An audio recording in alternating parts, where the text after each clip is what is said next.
If you're teaching, we can't hear you.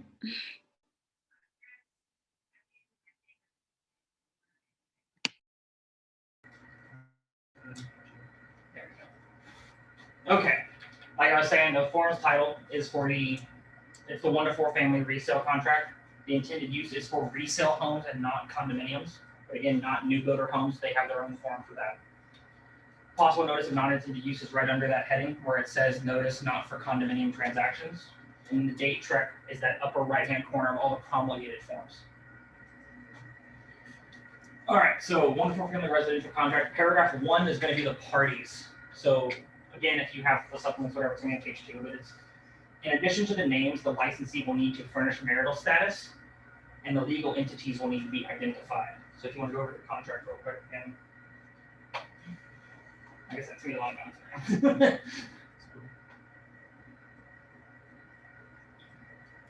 Yeah, so like I said right here, can you zoom in a little bit? Just control plus on my keyboard. Zoom in a little bit. There you go. Maybe a little bigger. All right, so for right here, it says the parties. The parties in this contract are blank, who are the seller, and blank, the buyer. And seller agrees to sell and convey it to buyer, and buyer agrees to buy from seller the property defined below. And again, that is why it's a bilateral transaction or bilateral contract. If the seller's agreeing to sell and convey to the buyer, and the buyer is agreeing to buy from the seller. So what it means in the slides by licensee will need to furnish marital status is you don't really have to do this in Texas, but in a lot of other states, you will see it'll say, for example, for me, it'll say Travis Stahl and Elizabeth Stahl, a married couple. Or a lot of deeds will say Travis, if it's just me, it'll say Travis Stahl, a married person. So that is something that will be count to memorize, is that sometimes you will have to put the marital status on the contracts as well. For these contracts, we do not have to put the actual marital status.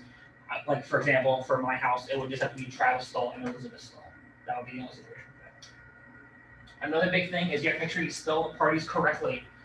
That has happened so many times in this. I mean, in this office alone, it happens all the time because you just don't think about it. I know, for example, Aiden, your name is spelled interestingly compared to what you would think it would be. My last name's Stahl. It's S-T-A-H-L, not just S-T-A-L-L. And a lot of people spell it with just 2 L's. If you were to put that in here, one, when you get to the closing table, they would ask for my ID to make sure that my ID matches the contract. It wouldn't, so they'd have to spend another 5 hours or so redrafting all of the paperwork, pull all the parties back in together to re-sign and do everything again. So that would be very annoying to have happen. But also, if let's say it's Friday at 2 p.m. I go into close, I get there to buy my house, realize that the contract had the wrong name on it. Now I have to redraft all this stuff. Well, they're not going to get it done by the time 5 o'clock comes around, so I have to wait till Monday to sign for my paperwork to actually get the house. So and we're going to have to bring the sellers back in to sign again for all the stuff that was incorrect the first time. So that is a painful process, so make sure when you're spelling stuff, you spell it correctly. Also, you would want to put, I know one thing they like to do here is put full names. So for me, it would actually be Travis Joseph Stahl and Elizabeth Flickinger Stahl. That would be what you want to put there. If you just put Travis Stahl, I know we were talking about this last class with Justin and Linda, like Linda Nobles. I think there's 5 Linda Nobles in Navasota. So it's so if you put the wrong name in, or if you put just the first and last name, there's a chance that other people could actually argue for ownership of your property. If you put Travis Stahl, another Travis Stahl who lives in Dallas could argue that he actually owns the land I'm owning because his name is on the contract as well. Okay, well, question for women at Yes. least. So you were putting your wife's maiden name in there, I'm assuming that was her maiden name? Flickinger? Yeah. No. It depends on whatever they go, like the middle name would be. Whatever's on their ID. Like for example, my mom. So I wouldn't have to put my middle name and, I mean, I'm not married, but it depends on whatever you would choose. Okay. So when my mom, her middle name was Erin, okay. And when she got married, she just moved. Her name became Nicole Foxworth Stahl. Her last name became her middle name, and that's just how her driver's that's how everything is on her paperwork. So that's what you put.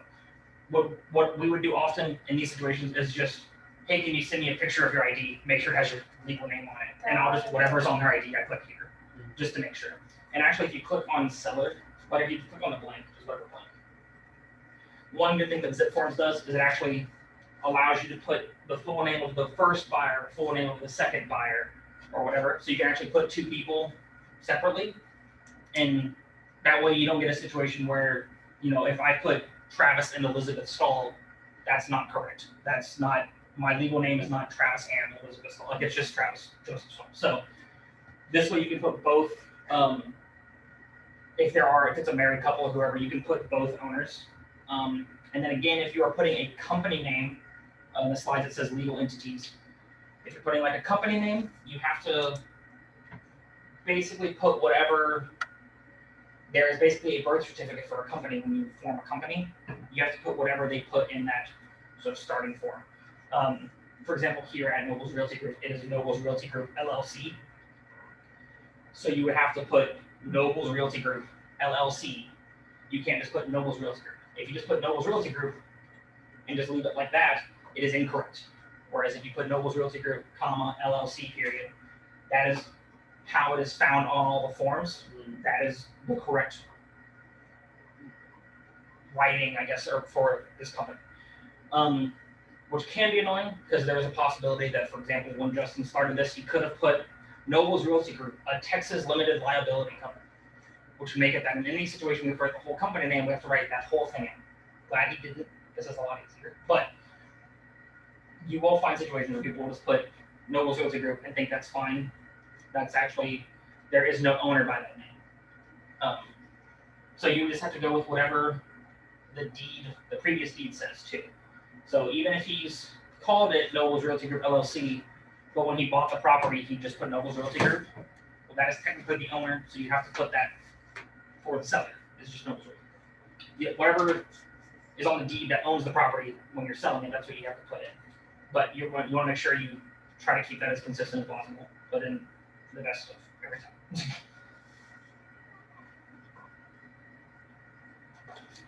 I'm going to go to go to the next one.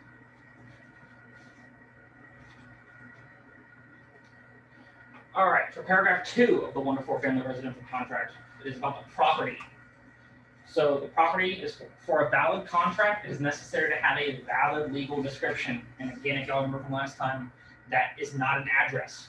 A valid legal description is the lot, block, blah, blah, blah, neighborhood, subdivision, whatever. It's a lot longer than just, you know, for example, 706 Pinewood Drive or whatever. Like it has to be, you know, there's a legal description for it. Well,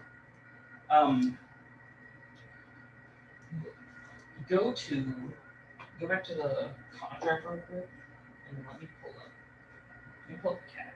I want to show y'all something real quick, actually. Just go to the Brazos cat.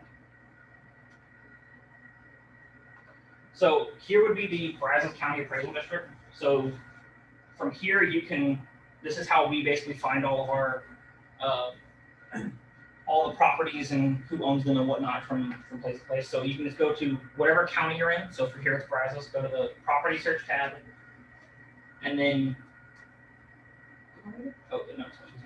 yeah, and you can either search by owner, address. If you have the property ID, you can search by that as well.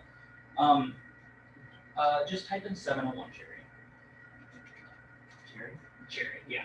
So again, for a property, you're not gonna, if you do an address, you're not gonna type in street, drive, lane, parkway, whatever. That's always gonna be blank. So you just, for example, 701 Cherry is just, you just search 701 Cherry. You don't put Cherry Street, just 701 Cherry. So click on it. So you can see here the owner is, what was it? Short. Yeah, so you can see your owner name is Culpepper Family LP. So that's like a company, I guess, that owns this property. And then if you look up here, there is a legal description, which is this Oak Terrace CS Block 11, Lot 26. That is what would go in paragraph 2, where it says lot block. You would put lot 26, Block 11, and then if you go to the contract real quick. So go ahead and put 26 in here with lot. So that'd be lot 26, block 11. And if you remember from earlier, it said Oak Terrace. Oh, there you go. Oak Terrace CS is what it said as that. And then you would put in the city of College Station, county of Waller. Or county of Brazos. So what would you do in the legal description if you live in an apartment or it's a bed? In an apartment, it would well, Or if you're selling an apartment or buying? you wouldn't have this form per se, because Oh, that would be for condos. Well, that's a good question though, because if you were selling a complex or something like that, it would have a legal description. It would just might be a little bit more confusing. And then right here, it would say County of Brazos, Texas, known as, that's where you would put the address. So right here is where you put 701 Cherry Street. And then the zip code afterward. But basically that would be how you would fill out this paragraph 2. You would find in the CAD, or that's usually how we do it, the lot and block. And then from there you move on to, yeah, there you go. and on the CAD is when you don't use street, drive, etc. Yes, on the CAD, if you're looking it up, just because it doesn't specify by that. So if you try to type in 123 Main Street, it will just say that there's no properties under that. Yeah, but if you look up 123 Main, there might be a main street, a main boulevard, a main whatever, but it won't, for some reason, if you try to look up street name or the street type, it won't show that. So it's just for CAD, but Yeah, it's just for the CAD that you okay. would use. Here, actually, let me pull up the CAD real quick. I wanted to show y'all something else real quick. So this is the CAD for Waller. So when we were looking up, okay, is that 1419.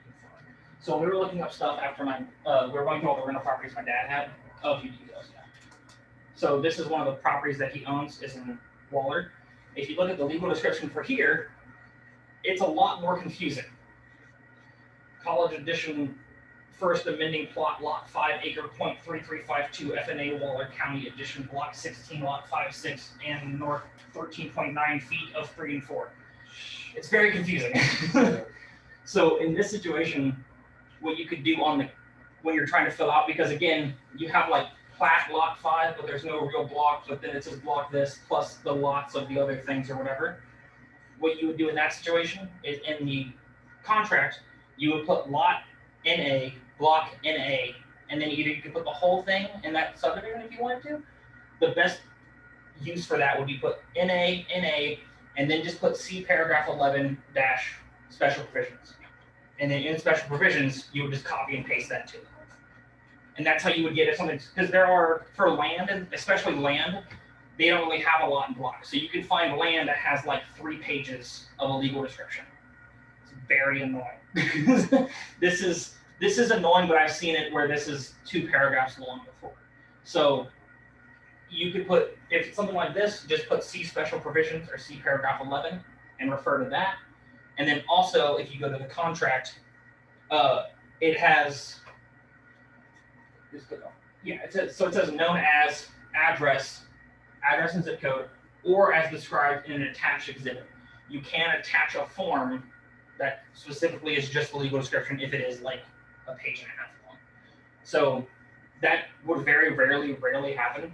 But in this situation, for that property we were showing, you would just put NA, C paragraph 11, and then you could still put Waller, Texas, or Waller, County of Waller, known as, and then whatever.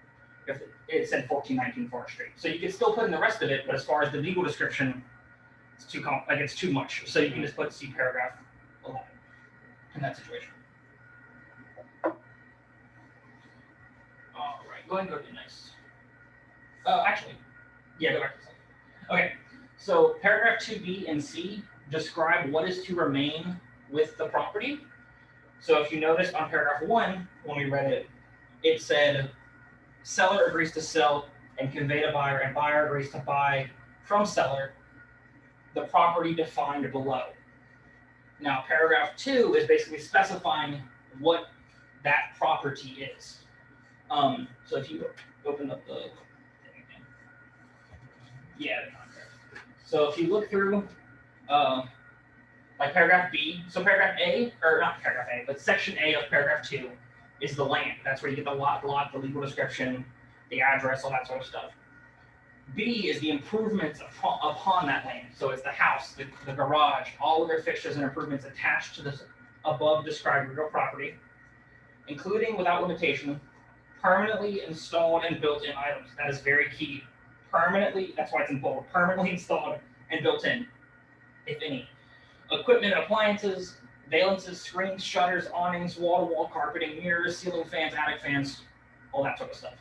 Now, the reason that permanently installed and built in is very key is also anything listed in here is what will convey to the buyer. It's what stays at the property when you move out. Now, like we were saying the other day, there are situations, like I've seen houses where there are mirrors that people spend thousands of dollars on that they really, really like, and they want to take them with them. Well, it says here that if they're permanently installed or built in, mirrors will convey to the buyers, to the new owners.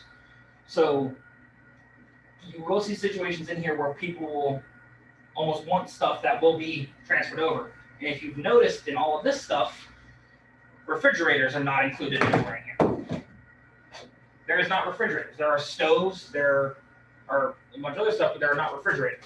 Which means that if you're buying a house, you're not getting a refrigerator. A lot of people, some people just assume they are. But according to this, it doesn't say that anywhere. And while it does say appliances, when you think of appliances, you think of fridge, you think of stove, you think of washer, dryer, you think stuff like that. But it also says permanently installed. If I can just unplug my fridge and move it, it's not permanently installed. I had a situation with a sale I did recently where we did all the showings, we were going through the contract, we got near closing, and my clients were moving everything out as they were selling their house, and they took their security system with them. They had some cameras up in the corner, kind of like, oh, we have these little cameras up here. They took their cameras with them. Now, the buyers assumed that that would be conveyed because here it does say security and fire protection equipment. So they assumed that they would get the security system when it comes through. What the difference was is that it was not permanently installed. They did not have hardwired cameras wired into the ceiling. They had, like we have here, just little screwed in like ring cameras, basically. You can just unscrew those. It's as easy as taking a picture off a wall. It's not difficult. So that's a situation where it was not permanently installed and built in, so we were allowed to take them as their personal property. But the new owners just assumed it was. They assumed it was. That would convey because it was security systems which are listed in section B. So what if the client wants to keep a permanent fixture or whatever? Would you do an amendment, addendum, or No, somewhere on that? Like if the seller wanted to keep something with them? Yeah. Okay. Yeah. So if a seller wants to keep something with them, all they have to do is include that in section D down here. So you have the improvements, you have the accessories, which are window air conditioning units, stove, fireplace, screens, curtains, rods, blinds, windows, blah, blah, blah. If you really like your curtains, they're technically supposed to convey with the property, but if you really like your curtains, in exclusions, you just put curtains, which is basically saying that you are going to take the curtains with you when you leave. One thing that it gets kind of tricky is that if you were to take, let's say you wanted to take your fridge, but you have 3 fridges. You have one in your garage, one in your kitchen, and one in a bedroom, or like, a mini fridge in a bedroom or something like that. You wouldn't just put fridge. You'd have to specify, I want this fridge. I want the fridge that's in the kitchen next to this, or I want the fridge that's in the garage, whatever. You'd have to specify as clearly as possible what you are going to keep. I have seen that with like tables. Somebody wants their dining room table, but they have like a breakfast table and a dining table and whatever. In here, you would not just put dining table. You'd have to put dining table plus 6 chairs. Or like you want to be as specified as possible. That way, there's just no confusion. That's one thing I forgot to do was put in security system because in my head I just thought not permanently attached. What I should have done is just put security system here. That way, there would have been no confusion. They would have known it was not going to convey. A good rule of thumb is just if you're not sure about it, put it there. If you're not sure, Well, with the washer, we kind of built in a little stand around it, so it kind of looks like it's built in, but it's not really. Just put washer in there. Like you don't want to get stuck in that situation. Even if it's not in here, just put it just to make sure. There's nothing wrong with putting something that's not over here. There's just you don't want to get caught in a situation where there is something there that you didn't put there that you want to take that now you can't. So you seem confused. I'm laughing at myself because I keep on asking questions. Okay. I'm just engaged. That's all it is, Oh, that's right? fine. Yeah. So dining stuff. Could you not just say dining set? Yes, you could, but again, are you talking about like the table and the chairs? Yeah, you were like specifying the Yes. 6 chairs You want and to the be table. as specific as possible, just Okay. to not. You don't want to put dining set and then there's something else that you technically consider part of it that they didn't. You don't want to have that be open to interpretation. So it's good just to be as specific as possible. If you put dining set, most people will just be like, okay, and know what that means and not cause any problems. But you might get that one person in 100 that just doesn't know what a dining set is and thinks that just means the plates and doesn't realize or something like that. So you just don't want to get into that situation. And then isn't that not even a permanent picture thing anyway though? It is not, but again, to make sure that something like that doesn't. Usually, it's not the dining room it's not the dining set that would have something like that. Would it be like the entertainment console or something? Yeah, you might get some more stuff with like, for example, in here it says that mounts for TV systems and speakers, not the TV speakers themselves, but the mounts for it. So if we got a TV that's mounted to this wall, I can take the TV, but I can't take the mount with me. But some people will want to take that to mount it. I mean, just to them it makes sense to take it. You would have to put in mounts for TVs along with whatever, just to make sure. Yeah, but good question though. Anything? Go back to the slide real quick, because this is the last part of the slide. Yeah, so again, use 2D, which are the exclusions, to exclude items listed in the improvements and accessories. Again, if you're unsure about it, just put it just to be safe. Adding non-realty items that are not listed in 2C. So this would be more for the buyer. If the buyer, let's say the buyer does want the dining room set, they want to keep it. That's not in 2B or C. So that's, again, it's not permanently installed, like you said. It's not in there. But they really want it. They want to make sure they get it. You would make sure to put that in the non-realty item addendum. So actually, go to the Trex site, wherever, and open up that. Go to that addendum if you can. Yeah, so you use the non-realty items addendum to basically list anything you want to convey to you that's not part of B or C. That's not an improvement, that's not an accessory, that is not permanently installed and attached to the building. And then the seller could also do that if they want to like leave the lawnmower or something. I don't know. Yes. Something weird like Yes, that. if the seller first they wanted to, I have seen situations where like if you have like an above ground pool that the seller that conveys because it's part of the property at that point. It's hard to just pick up and move a pool, like even if it's above ground. So that would technically be something that's attached in a way. But I have seen it where like the buyer really doesn't want it. They really don't want that pool or something like that. In that situation, in paragraph 11, you would just put seller needs to remove pool before whatever or something like that. You can ask for something like that.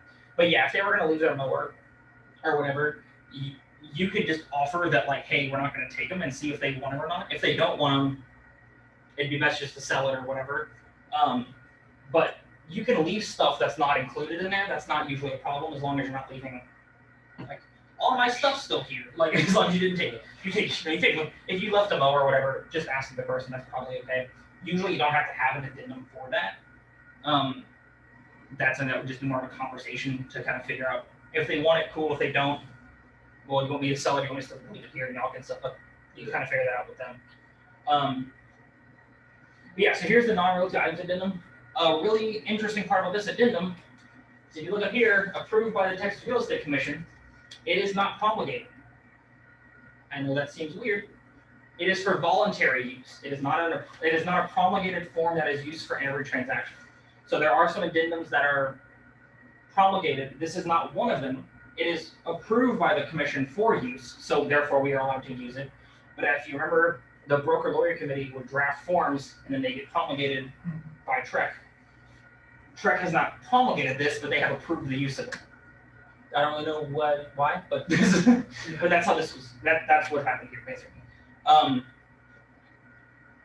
But yeah, so this is a voluntary use form, and what you do is basically top blank, put in the address of the property for an additional sum of blank and other good and valuable consideration. The seller shall convey to buyer at closing the following personal property, and then it says specify each item carefully.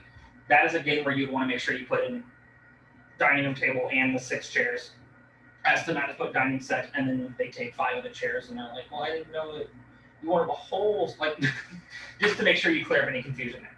You will find people who will try to find every loophole to around everything.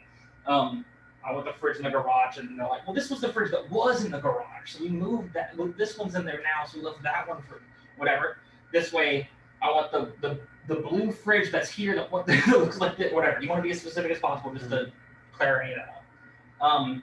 And again, for an additional sum of blank, you can put in that for an additional sum of $200, you want all this stuff or whatever you want to charge for it. Or you can just put 0, and it'll just be kind of part of the contract. That like, if I'll offer you list price, but I want this as well.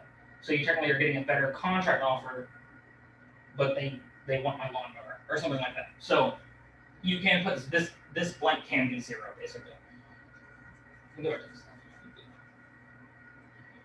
All right, cool. And then, cool. Paragraph 3 is going to be the sales price. So the sales price, you're going to have 3A, which is that first one. It's going to have the down payment, the sum of all the financing, and then the sales price is going to be the third blank there on C. You can go to the contract. You're going to check the box of third party or seller financing or loan assumption. And we'll go through those 3, third party, seller financing, and loan assumption. We'll go through those 3 forms themselves in a second. Another reason that we like to use zip forms is, let's say we're doing a sale price of $250,000, let's say for a house. The 20% of that would be $50,000. So you're putting down $50,000, let's say they're getting a loan, and then they're doing $200,000 for financing. It will automatically add up everything for you and make it a little easier. You don't have to do math. The math is hard. It's a little bit easier just to find out. The $50,000 in cash, $200,000. That's also a good way. I have seen contracts that are done through different platforms, like just if you download it and write it out, or just, I know on TREC's website you can fill out the forms on that. And you just download them on your computer. It will not total this up for you. So you might end up in a situation where you put down $500,000 and then you want to put $200,000 for financing. Well, that's very obvious when you get to here and it says you're paying $700,000, but that's not the right one. So I put a 0 in somewhere I didn't need to. It makes it a little easier to catch your mistakes in that situation. And then again, if you are doing $200,000 in financing, you want to check the box for whatever you're doing. So if this is third-party financing, we're going to check the box. You have to check the box or it doesn't count. Just basically, for any contract, if you do not check the box, it doesn't count for anything. So make sure if you're filling out something, you are checking the boxes next to it. That's a very key thing. Did you check more than 1 boxes? I don't know in case scenario. Yes, that's a very good question. So if you are, for example, so in one situation, if you were doing, well, I'm getting finance from this bank for 100, this bank for 100, or this bank for 50, and this bank for 50, you would still put 200. It is the sum of all of your financing. So you would put 200 here, put third party, and then in that addendum, you would specify where it's coming from, basically. You can do, let's say, 100 in seller financing and 100 from a bank. And in that situation, you would put 200 and just check both boxes. And basically what that is doing is you're saying some of all the financing is described in the attached. You're just showing what forms are going to be attached. And again, if you don't check the boxes, it shows nothing attached. The court won't look at it. So even if you attach both forms, you don't check the boxes, the court throws those out as like not real part of the contract because it was not specified in the contract that those would be attached to it. It is confusing. I hate it, but yeah. But so yes, that's a good question though. If you were doing 2 different types or even 3 different types of financing, which would be ridiculous to do all 3, but you would just check the boxes, and all that's doing is showing that somewhere after the contract there will be a third-party financing addendum attached to this somewhere, or a seller financing addendum attached to this somewhere. So yes, that is a good question. Ooh, all right, go back to the slides real quick. And then if you want to, while while this over here, we're gonna pull third party financing, so we can add that to this. Form, or to that transaction. Yeah, so just add it to the transaction, yeah. All right, so, click on this one, so it goes on the slide. There we go, okay. So right here, we're gonna talk about third party financing. Like I said, this is part of that checkbox for the paragraph 3. We're going to go through all the paragraphs on the third party financing addendum and talk a little more in depth about them. Basically, all it is a breakdown of the type of financing you're going to be getting. Now, one key thing for these is don't just willy-nilly throw numbers in, because this has to line up with what they're getting their financing for. There are blanks. I don't know if you've pulled it up yet. Okay, cool. Yeah, sure. Yeah, but so like for example, so if you notice here, we had the address in earlier. It automatically will fill in the address for us. And like how we were talking about on the wonderful family, how you have to put the top of each page, you have to put that address in each time for each page. Zip forms will automatically fill it in, so you don't have to, you won't miss it when you're just trying to type out a contract or whatever. But yeah, so contract concerning the property at. Can you go up a little bit? Is there a, yeah, so again, this form is promulgated by the Texas Real Estate Commission. And if you see here, you got the 2 logos to kind of help, and the date in the corner. If you notice, I don't know if I kind of missed to point it out, but in that non-realty items addendum, there was no date because it technically was never promulgated by them. So yeah. But yeah, so here you got paragraph 1 is the type of financing and duty to apply and obtain approval. So this is basically stating the buyer will obtain approval promptly. So at a good pace. You're not going to wait to do it. You're not allowed to wait around to figure out if you're going to be approved. You have to go get that done as soon as possible. And again, they say promptly, not even so much like time is of the essence, like promptly. We'll go do it. Like something that has to be done, not reasonably. It's prompt. You have to go get it done. But this is basically going to lay out the type of financing that you'll get. So if you're getting a conventional loan or a veteran's loan or a FHA loan or whatever, it'll all be right here. And so what you'll do is, for example, if you're doing conventional financing, you will check that first box. If you're getting only one mortgage, you'll check that top box for next to 1. And for this situation, you'll do 200,000 because that's what we were saying the loan was for, was 200,000. And then here, you'll basically do in usually 30 years. And then this interest not to exceed blank and blank, that is something that there are like general amounts as far as like usually 5% per, whatever. That makes sense. You don't want to just willy-nilly fill this out though, because if you put in 3% and it turns out it's 4%, the whole deal falls through because what they have in their contract as their loan does not agree with their actual loan. And that can cause the entire deal to fall through because they've technically breached contract by not following the rules of the contract. So you don't want to get in a situation where you force your buyers to breach contract because you accidentally put in the wrong. You just thought, probably around this and that, and then we were just throwing numbers. Never just willy-nilly fill this out. Always make sure you're putting in correct information every time. And then another question I get a lot is for stuff that like the rest of this, do I have to put it in A for all of this? No, because you have not checked the boxes. So you can leave everything blank. Just make sure you check the boxes next to what you're doing. If you are doing 2 mortgages, one for 150 and one for 50 or whatever, check both of those, fill them both out, leave everything else blank. And keep scrolling down actually a little bit. Yeah, and so this is where you get, if you were doing a VA loan, same thing here. And if you scroll all the way down, that should have the, yeah. So paragraph 2 is going to be the approval of that financing. So that'll be, that's basically showing that they are pre-approved. You do not, again, time is of the essence for this paragraph, and this is how it said, I think it was last class before that it's in paragraph 5, and then it's in like, I think it was 6 other forms or whatever. This is one of those forms that it says time is of the essence. You have to get approval quickly. You cannot wait around for that. And so usually what happens is you will put buyer approval. This contract is subject to buyer obtaining buyer approval. If buyer cannot obtain approval, the buyer can be given written notice to seller within blank days to basically terminate the contract, and the earnest money will be refunded to the buyer. So you can put in here that, we're now under contract. I give myself 21 days to obtain correct financing. And if something happens, I will give you a notice that I'm not able to obtain financing, and I can back out of the contract. I get my earnest money back. Everything's good. I've not breached contract in that way. Usually, this box says 21. That's kind of just the normal. What we put in there is 21 days, 3 weeks. That's kind of just the average what we always do. Justin told me a story about a client he had. They had a 30-day closing. Everything was going good. Then on day 22, she lost her job because of COVID. Well, the bank pulled her funding because she doesn't have a job anymore. But it's 1 day after this notice was given up.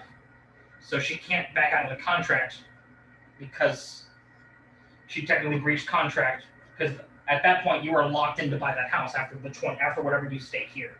So she was locked in to buy that house, didn't have a job anymore. Luckily, they were able to talk it out with the sellers. They all worked out of course, COVID, nobody knew that was coming. We all understand.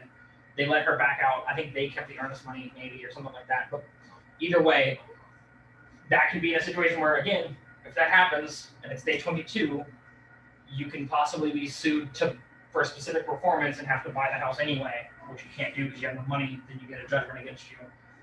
All this nonsense. So, so what Justin says is basically if you have a 45-day closing and that blank, you should put 45 just to make sure. Now I was thinking, how about you put in 48, because some deals never close on time. You're always going to give yourself, it's always going to be a few days later. We basically said if you put in 45 is already stretching it. If you try to go past closing, at that point they know what you're trying to do and they just won't accept it. So it's usually, I would say if you're putting in here for a 30-day closing, just put 30. See what they might negotiate it and say 21. At that point, you have to talk with your client, see if they're in a position where they would still get financing, like almost guaranteed at that point, or they have to run that risk. But for the most part, if you put 30, people will just, that's fine, because nobody really pays attention to it anyway. But if you try to put 60 for a 30-day closing, people are going to be like, why do you need, are we going to get under contract and then you're going to ask for an extension for them? Like, what's happening here? And it looks suspicious. So, question again. Yeah. It's going to have a lot of these. That's okay.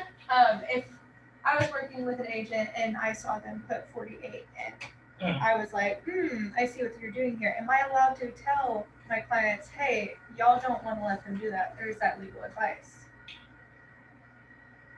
That would not be legal advice. That would just be your opinion as a real estate agent. Legal advice would come down to you would not want to do that because of blank, blank, and blank. You should probably try to sue them for this much. You should try to do. That's when it becomes legal advice. But just saying, as an agent, I've seen this happen, and that's never really a good sign. That's not legal advice. That's just your opinion as a professional, basically. But that is a good question, though. There is that fine line that's difficult to skirt between, but sometimes it's very obvious and sometimes it's a little tricky.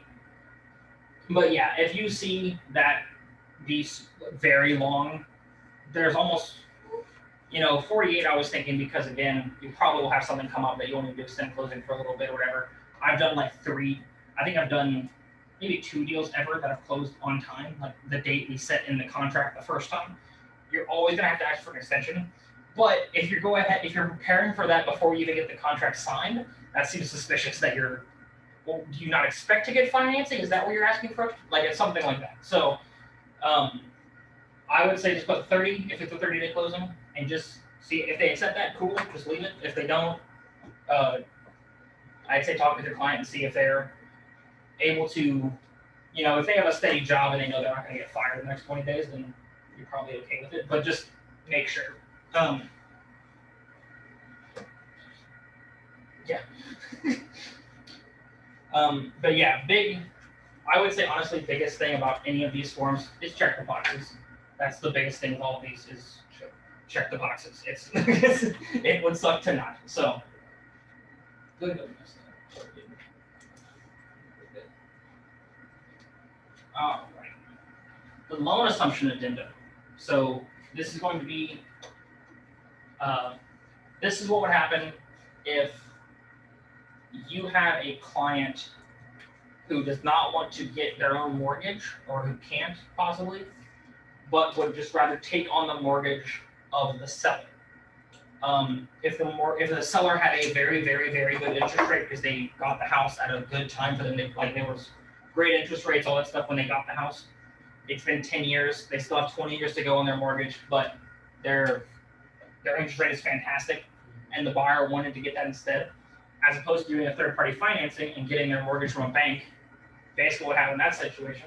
Bank gives them a loan.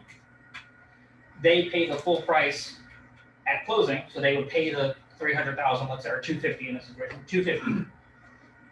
The buyer or the seller would take it at $250, pay off the rest of their mortgage, and then get another mortgage for another house, assuming. What loan assumption would do is basically instead of doing that, you would get your down payment, and then you would just say, hey, I know you have, if it's $250, let's say they have $130,000 they're still paying, or whatever, $160,000 they're still paying on their house. That's still their mortgage payment, or that's still their mortgage they have left to pay. You can just assume that $160 yourself, and you're basically taking the mortgage off their hands, and they're free to go take the difference, whatever it was that they paid. If you got a house for $250, their mortgage is $160. They then have that $90,000 to put into whatever, but they are going to get that $90,000. They don't have to pay anything else off of that because the mortgage was just assumed to the buyer. This does not happen a lot. You'll see this 1 out of 100 times. This does not happen nearly ever. A situation where you would see this would be if a lot of them you see it in families. So like if a father got a mortgage and he got a really good interest rate and because he had good credit or whatever, and he wants to pass that off to his son who's going to buy his house or whatever, that's a situation where that would come up because again, if the father's had a job for 20 years, he has a really, really good credit score or whatever, he would have a much lower interest rate than, let's say, the son who just got out of college who doesn't really have any credit to have a good credit score with, or he has a bad credit score. That would be a situation where you could have that loan assumption. And you want to pull up that loan assumption form. Awesome. So again, if you were doing a loan assumption, this is the form that you would use. Now, paragraphs A and B are going to basically state the approval. It shows your credit worthiness. It shows your approval of credit. So you'd have your documentation of credit. B would have your credit approval. C would have the assumption. So it has basically how much is going to who. So how much of your loan is going to who is getting paid for, basically. So the unpaid principal balance of the first linked promissory note payable to this bank or whatever, which unpaid balance will be closing. That will be the amount it would be at when you close.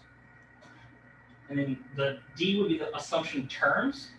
So again, just I guess the terms of the loan they are assuming. C is the consent by the note holder. That has to also be approved by the lender.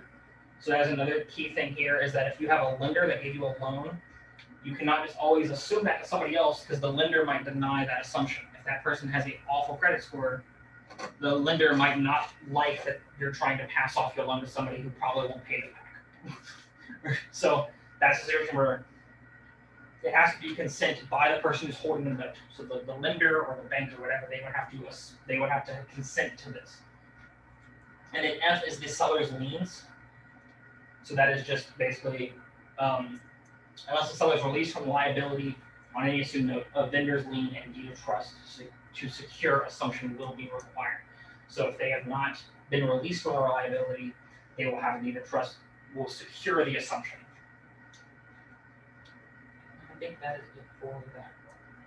Yeah, and then the tax and insurance escrow as well. And then here is a notice to buyer and to a seller. So they will have notices that will be required that they have to give out to the buyer and to the seller in the situation. And then both parties would have to sign as well.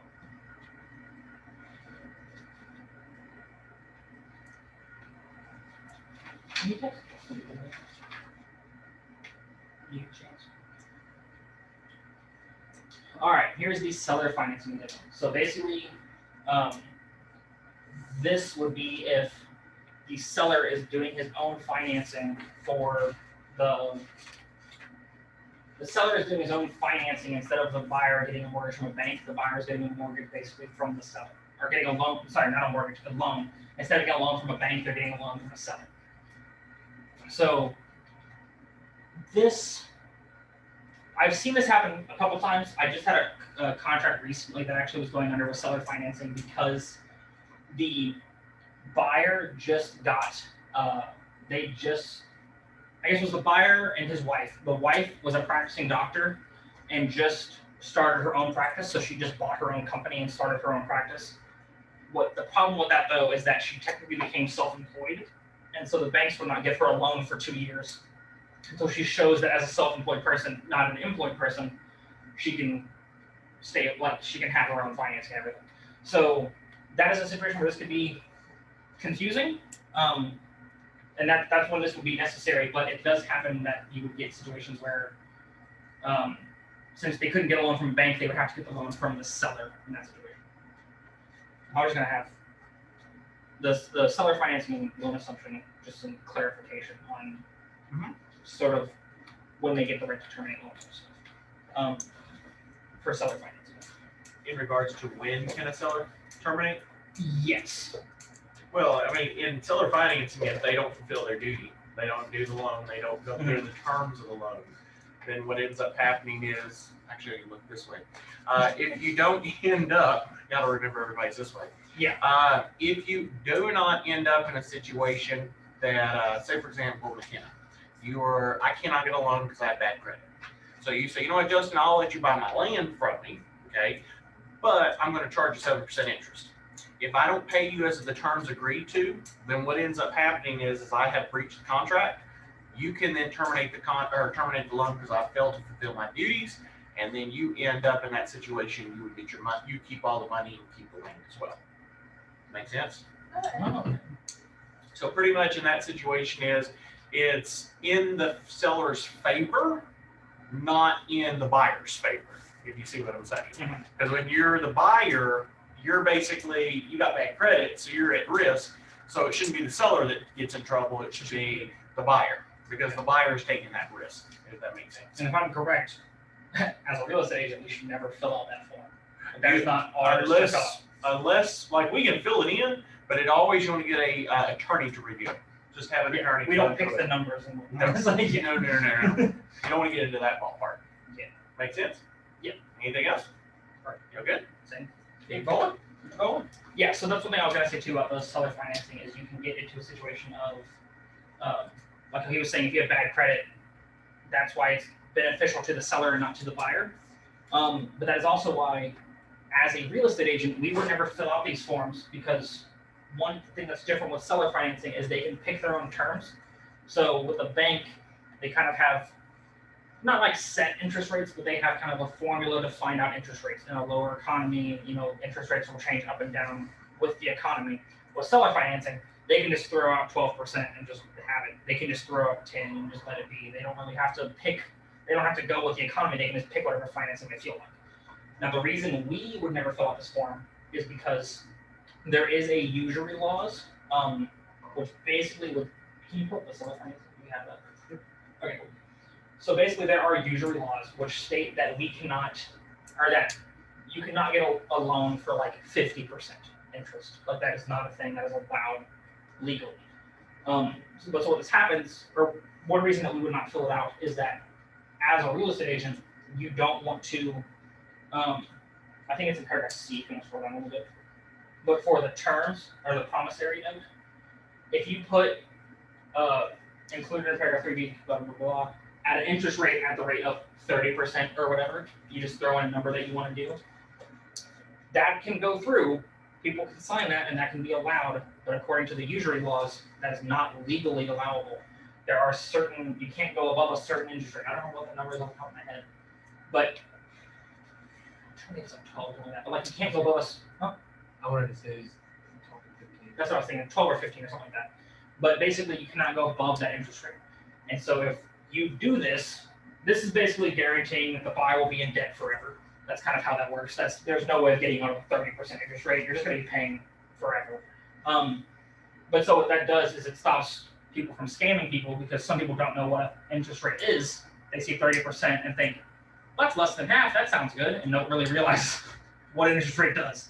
And so this kind of stops people from taking advantage of those who don't know about financing and signing away 30 to 40% that usury laws will stop that from happening.